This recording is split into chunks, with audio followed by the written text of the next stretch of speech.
ចាសសូមជម្រាបសួរម៉ាក់និងបងនៅក្នុងវីដេអូនេះខ្ញុំសូមបង្ហាញជូនពីការចម្អិនត្រប់វែងសម្រាប់ទារកបរិភោគហើយចំពោះត្រប់វែងនេះដែរគឺទារកអាយុ5ខែកន្លះទៅ6ខែអាចចាប់ផ្ដើមបរិភោគបានហើយ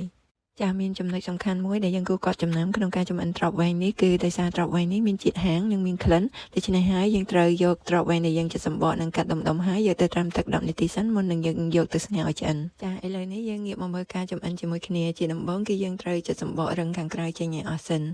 ចាបន្ទាប់ពីយើងចិតសំបកខាងក្រៅចេញស្អាតហើយគឺយើងយកត្រប់ដែលយើងចិតសំបកស្អាតនេះហើយទៅកាត់ជាបន្ទះប្រហែលជាកម្រាស់8មីលីម៉ែត្រឬក៏កាត់ជាដុំតូចៗឲ្យហើយចាយើងកាត់ត្រប់ដែលយើងចិតសំបកឲ្យស្អាតនេះជាដុំបន្ទះឬក៏ដុំតូចៗឲ្យហើយគឺដើម្បីងាយស្រួលក្នុងការ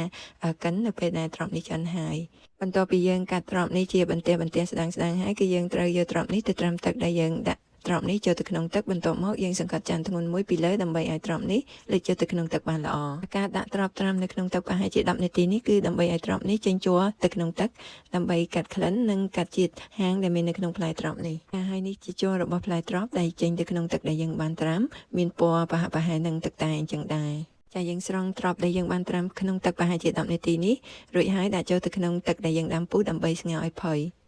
ចាបន្ទាប់ពីត្រប់នេះស្ងោរឆ្អិនផុយល្អហើយគឺយើងស្រង់ត្រប់នេះចេញមកក្រៅទុកឲ្យត្រជាក់បន្ទាប់មកគឺយើងកិនទៅតាមទម្រង់តែទារកអាចបរិភោគបានទៅតាមអាយុរបស់ទារក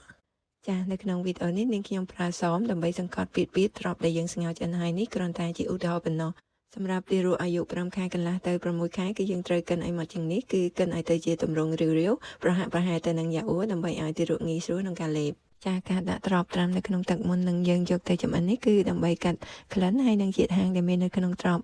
ហើយនឹងដើម្បីសម្រួលដល់ការបរិភោគរបស់ទារកនិងជួយឲ្យទារករីករាយជាមួយនឹងរសជាតិត្រប់នេះផងដែរសូមអរគុណសម្រាប់ការតាមដានទស្សនាជួបគ្នានៅវីដេអូក្រោយសូមជម្រាបលា